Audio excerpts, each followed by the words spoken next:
Assalamualaikum warahmatullahi wabarakatuh. Selamat pagi anak-anak. Bagaimana kabarnya? Alhamdulillah sehat, cerdas. Allahu Akbar. Anak-anak masih belajar dari rumah. Namun demikian harus tetap semangat. Kita tepuk semangat dulu. Tepuk semangat. Semangat. Semangat. Pembelajaran daring hari ini adalah pembelajaran untuk anak kelas 4 dengan tema pembelajaran indahnya kebersamaan dan subtema pembelajaran keberagaman budaya bangsa. Anak-anak, kita nyanyikan dulu lagu Satu Nusa Satu Bangsa.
Baiklah, kita mulai saja pembelajaran. Nanti setelah pembelajaran ini, anak-anak bisa menyebutkan 5 suku bangsa yang ada di Indonesia dengan benar dan dapat menemukan kalimat utama pada sebuah paragraf dengan tepat. Pembelajaran 1. Indonesia terdiri atas berbagai macam suku bangsa dan budaya, namun tetap dalam satu wadah NKRI. Keberagaman tersebut merupakan anugerah dari Tuhan Yang Maha Esa yang wajib kita syukuri. Kita lanjut teks Pawai Budaya. Pawai budaya sangat menarik bagi warga Kampung Babakan. Pawai ini selalu menampilkan keragaman budaya Indonesia. Udin dan teman-teman tidak pernah bosan menanti rombongan pawai lewat. Tahun ini mereka datang ke alun-alun untuk melihat pawai tersebut. Kakek Udin pun terlihat sabar menanti. Terdengar suara gendang yang menandakan rombongan pawai semakin dekat. Apa yang dibicarakan pada paragraf pertama? Paragraf pertama pada teks Pawai Budaya ini membicarakan tentang pawai budaya sangat menarik, utamanya bagi warga Kampung Babakan.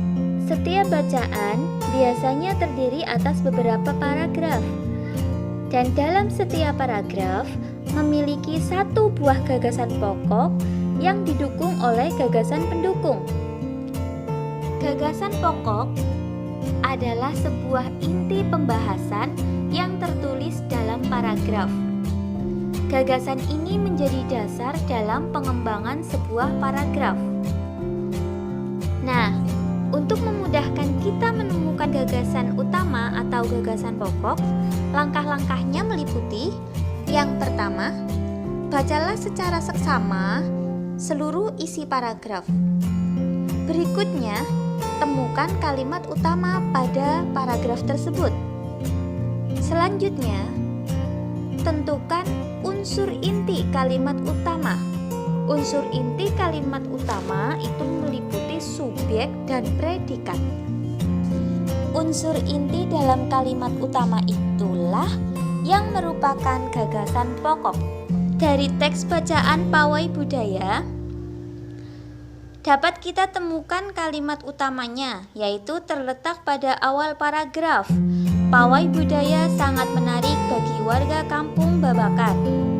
Dari situ, kita bisa menemukan unsur inti kalimat utama, yaitu yang meliputi subjek dan predikat, sehingga kita dapat tarik kesimpulan bahwa gagasan pokok dari paragraf pertama teks bacaan tersebut adalah pawai budaya sangat menarik. Untuk paragraf 2 sampai dengan 5, silakan adik-adik cari sendiri ya, temukan gagasan pokok dan gagasan pendukungnya. Indonesia merupakan negara yang kaya akan keberagaman. Keberagaman tersebut meliputi keberagaman agama, budaya, bahasa daerah, makanan khas daerah, dan lain sebagainya. Sebagai contoh, Aji dan Cindai berasal dari Yogyakarta. Rumah adat daerah Aji dan Cindai yaitu joglo. Makanan khasnya yaitu gudeg. Kemudian ada Adam dan Lela yang berasal dari Betawi. Rumah adat daerahnya yaitu rumah kebaya. Kemudian makanan khas daerahnya yaitu kerak telur. Contoh yang lain ada Anwar dan Zakiyah yang berasal dari Padang. Rumah adat daerahnya yaitu rumah gadang dan makanan khasnya yaitu rendang. Adik-adik bisa mencari tahu informasi tentang keberagaman suku bangsa dengan cara bertanya kepada teman yang lain ya. Nah, jika adik-adik dengan teman di sekolah berasal dari suku yang berbeda ataupun agama yang berbeda, bagaimanakah sikap yang seharusnya kalian tunjukkan terhadap perbedaan tersebut? Berikut ini contoh sikap menghargai keberagaman, antara lain: yang pertama, kita harus berteman dengan siapa saja tanpa pilih-pilih. Berikutnya, kita tetap menghormati orang walaupun berbeda keyakinan. Yang selanjutnya, kita senantiasa bertutur sopan dan berperilaku santun terhadap orang lain.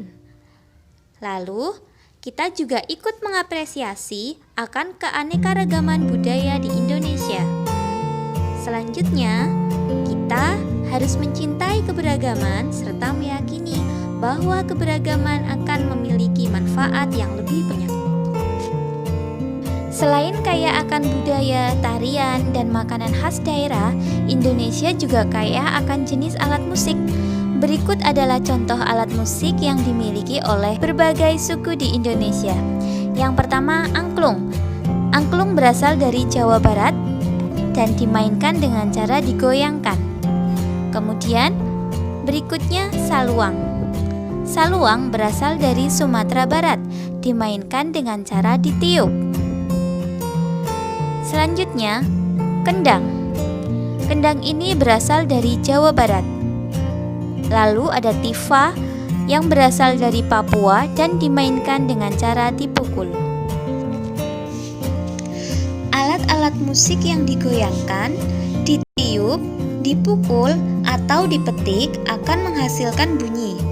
Hal ini karena alat-alat musik tersebut menghasilkan getaran. Getaran merupakan sumber bunyi. Lalu, bagaimana caranya jika ingin menghasilkan bunyi yang lebih keras? Caranya yaitu dengan memperbanyak jumlah getaran dalam setiap detik. Jumlah getaran dalam setiap detik disebut dengan frekuensi. Apabila frekuensi bunyi semakin besar, maka Demikianlah pembelajaran untuk hari ini. Dan jangan lupa tugasnya untuk dilaporkan sama Bapak Ibu Guru. Dan jangan lupa anak harus berlatih melaksanakan adaptasi kebiasaan baru, yaitu 1. Memakai masker.